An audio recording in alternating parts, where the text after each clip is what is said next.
Tahun ini ya, kita akan melihat seperti apa peluang, The Fed ya, Bank Sentral Amerika Serikat untuk memangkas suku bunga begitu ya. Di akhir tahun kemarin cukup alot perdebatannya, kira-kira berapa Iya. kali lagi begitu The Fed akan memangkas suku bunga. Nah, dengan berbagai perkembangan yang terjadi begitu ya, seperti apa mungkin prediksi dari, Sukor Asset Management sendiri dan bagaimana mungkin ini akan berpengaruh kepada pilihan ataupun juga racikan portofolio ke depannya? Oke, sebenarnya dengan kejadian Venezuela ini, cukup merubah, pandangan market secara keseluruhan, terutama, yang perlu kita pelajari lagi adalah seberapa bisa gitu ya Amerika Serikat menekan harga gasoline prices mereka nantinya, dan ini mungkin akan menjadi salah satu penentu utama, dalam The Fed, menentukan penurunan atau arah, suku bunga dari Fed rate ke depannya. Sampai saat ini sebenarnya baseline, prediksi kita masih antara 1 sampai 2 kali lagi penurunan di tahun 2026 ini memang gitu ya. Namun, secara umum kita perlu melihat lagi KPI dari The Fed sendiri itu kan kita ingat ada 2 ya.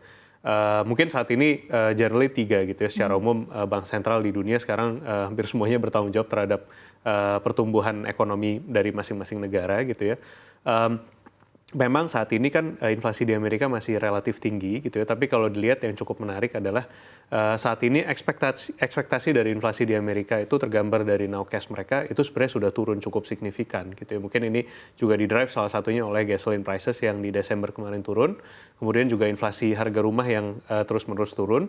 Mmm, untuk itu kita perlu, mendalami lagi mungkin, kita perlu review kembali apakah, dalam 1 sampai 3 bulan ke depan ini, terus terjadi. Jika itu terjadi mungkin mengingat pasar tenaga kerja di Amerika saat ini masih mengalami, tantangan. Saat ini rasio antara, jumlah lowongan pekerjaan di Amerika dibandingkan dengan jumlah orang yang mencari kerja itu sekarang sudah di bawah 1 kali lipat, highest-nya kemarin 2 kali lipat lebih gitu ya, jadi cool down-nya terus-menerus terjadi. Jika inflasinya terus-menerus terkendali bukan tidak mungkin gitu ya, The Fed kembali, memperbesar ruang untuk penurunan suku bunga acuan. Apalagi kita tahu di tahun 2026 ini, Powell akan, habis masa Mhm. jabatannya dan, penggantinya memang belum 100%, pasti Kevin Hassett gitu ya, namun, kita lihat, any candidates itu lebih, Iya. nampaknya lebih dovish ya memang dibandingkan dengan Mhm Powell. mhm Jadi ini mhm. mungkin menjadi, salah satu dasar, perhitungan tadi ya. Oke, dan pengaruhnya ke Bank Indonesia nanti seperti apa begitu ya kebijakan dari Bank Indonesia di sepanjang tahun 2026 prediksinya? Ya, mungkin saat ini kita, tahu ya bahwa, dorongan Bank Indonesia terhadap pertumbuhan ekonomi di Indonesia itu, terus-menerus, besar, dukungannya juga, besar terlihat dengan penurunan suku bunga acuan yang, dilakukan oleh Bank Indonesia di, tahun 2025 kemarin. Di tahun 2026 ini tentunya, kita masih melihat ada, ruang penurunan suku bunga acuan untuk Bank Indonesia mungkin, dengan jumlah yang sama atau bahkan lebih besar dibandingkan dengan, The Fed, tergantung dengan, kondisi level rupiah kita gitu ya. Mhm. Kita, melihat saat ini rupiah, sebenarnya masih cukup, kuat gitu ya, masih cukup stabil terutama.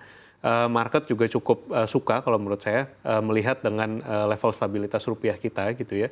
Walaupun mungkin ada beberapa yang, melihat level, US dollar index-nya, cenderung melemah, seharusnya rupiah menguat lebih banyak. Nampaknya dengan, kita mengingat saat ini kita masih trade surplus, terus-menerus.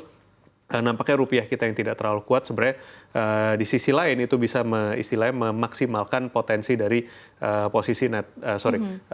surplus ekspor kita. Nah jadi, mungkin, sebenarnya yang paling penting adalah kita bisa menjaga predictability dan stabilitas dari, rupiah. Menurut saya itu sudah cukup untuk memberikan, ruang bagi Bank Indonesia untuk terus menurunkan suku bunga acuan untuk, lebih mendukung, pertumbuhan kita lagi. Oke, nah untuk rupiah sendiri menarik ya, kita lihat di sepanjang tahun 2025 juga rupiah tampak cukup berjuang begitu ya untuk bisa membalikan posisi terhadap dolar Amerika Serikat dan di awal tahun ini juga sama begitu kita melihat level rupiah di 16.700-an. Nah, seperti apa mungkin pandangan Anda ya berkaitan dengan posisi rupiah begitu ya dan bagaimana ke depannya begitu proyeksi untuk pergerakan nilai tukar rupiah? Oke, sebenarnya untuk tahun 2026, kami tetap melihat rupiah ada kecenderungan menguat gitu ya Mhm. dibandingkan dengan level, 2025 seiring dengan, adanya hilirisasi dari berbagai sektor yang, terus dilancarkan oleh pemerintah. Hopefully ini bisa terus, istilahnya mengembangkan, pasar ekspor kita untuk kemudian meningkatkan level, likuiditas, US dollar dalam negeri. Tentunya ini bisa membantu menguatkan, rupiah kita gitu ya. Namun mungkin levelnya itu tidak terlalu jauh dibandingkan dengan level sekarang. Mungkin di tahun 2025 kemarin, kita bisa melihat rupiah kita tadi ya dikatakan agak terlihat perjuangannya gitu ya. Tapi sebenarnya kalau kita bandingkan dengan negara-negara lain, generally memang saat ini kondisinya secara global itu everyone for himself gitu ya. Jadi masing-masing dari bank sentral itu mengamankan negaranya sendiri gitu ya. Dari masing-masing negara juga berusaha mengamankan nilai tukar mereka sendiri. Jadi memang tantangannya itu terjadi secara global. Namun yang bisa kita lihat sebenarnya adalah dibandingkan dengan tahun 2023 dan tahun 2024, sebenarnya kondisinya sudah lebih baik gitu ya. Kita ingat waktu itu SRBI, Sekuritas Rupiah Bank Indonesia itu sempat levelnya itu cukup tinggi ya di atas 1.000 triliun. Saat ini outstandingnya sudah lebih kecil. Ini menandakan bahwa Bank Indonesia memiliki sudah tidak tidak memerlukan likuiditas sebanyak itu untuk menstabilkan rupiah salah satunya. Jadi sebenarnya kita lihat perkembangannya terus-menerus positif, namun mungkin tadi ya kondisi globalnya masih cukup menantang. Oke, baik, terakhir begitu ya Mas Dimas untuk racikan portofolio untuk dari Sukar Asset Management sendiri untuk tahun 2026 seperti apa? Oke, mungkin bisa tergambar dari balance funds kami ya. Saat ini kami masih heavy di equity memang. Saat ini kita melihat potensi upside dari equity market itu di posisi yang cukup menarik gitu ya, dibandingkan dengan bonds market dan money markets. Nah, memang untuk beberapa poin dari bonds market saat ini masih cukup menarik. Mungkin dari belly turun sedikit gitu ya, sedikit lebih pendek, itu masih terlihat adanya upside.